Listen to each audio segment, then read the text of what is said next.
Hello, this is Father Daniel Kim, Maryknoll Missioner, and welcome to our daily Gospel reading and reflection. Today's Gospel reading is according to St. Mark, chapter 6, verses 17 to 29. Herod was one who had John the Baptist arrested and bound in prison on account of Herodias, the wife of his brother Philip, whom he had married. John had said to Herod, "It is not lawful for you to have your brother's wife." Herodias harbored a grudge against him and wanted to kill him, but was unable to do so. Herod feared John, knowing him to be a righteous and holy man, and kept him in custody. When he heard him speak, he was very much perplexed, yet he liked to listen to him. She had an opportunity one day when Herod, on his birthday, gave a banquet for his courtiers, his military officers, and the leading men of Galilee. Herodias' own daughter came in and performed a dance that delighted Herod and his guests. The king said to the girl, "Ask me of whatever you wish, and I will grant it to you." He even swore many things to her. "I will grant you whatever you ask of me, even to half of my kingdom." She went out and said to her mother, "What shall I ask for?" She replied, "The head of John the Baptist." The girl hurried back to the king's presence and made her request. "I want you to give me at once, on a platter, the head of John the Baptist."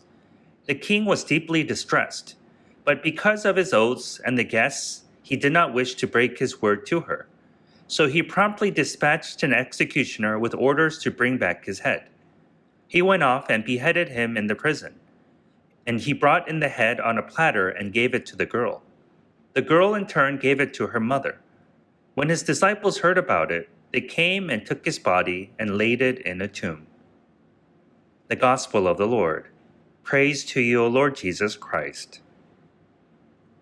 Today the Church celebrates the memorial of the Passion of John the Baptist, and accordingly, we come across today the events that led to the beheading of John the Baptist.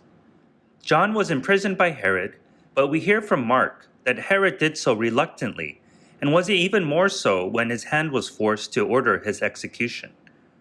We can also surmise from the text that Herod granted John audience multiple times during his imprisonment, because Herod, although perplexed during his conversations with John, liked to listen to him speak. Perhaps Herod was captured by the power of John's words, which contained with them truth that stems from his relationship with the divine. A truth that transcended his own words and power, even as a ruler. And maybe that is why he felt so perplexed, because although John was imprisoned, perhaps his inner power and freedom began to illumine the truth that, in fact, Herod was the one trapped and rendered powerless by the constraints of ego-driven world, which provide to be true as we saw how helpless he was at his own banquet. So what is true freedom and power? True freedom and power can only be obtained through our sincere relationship with God and not through any other earthly means. Thank you for listening to today's Gospel reading and reflection. Please be sure to tune in again tomorrow. Have a blessed and wonderful day. If you enjoyed today's Gospel reading and reflection, please make sure that you subscribe wherever you're listening to podcasts. Also, if you know somebody who may find value in today's reading, please make sure that you share it with them. To learn more about how you can support the work that Maryknoll does around the world, please visit us at maryknollsociety.org. And if you're interested in subscribing to our online magazine, please feel free to visit us at maryknollmagazine.org. Thank you once again for spending your time with us today, and God bless.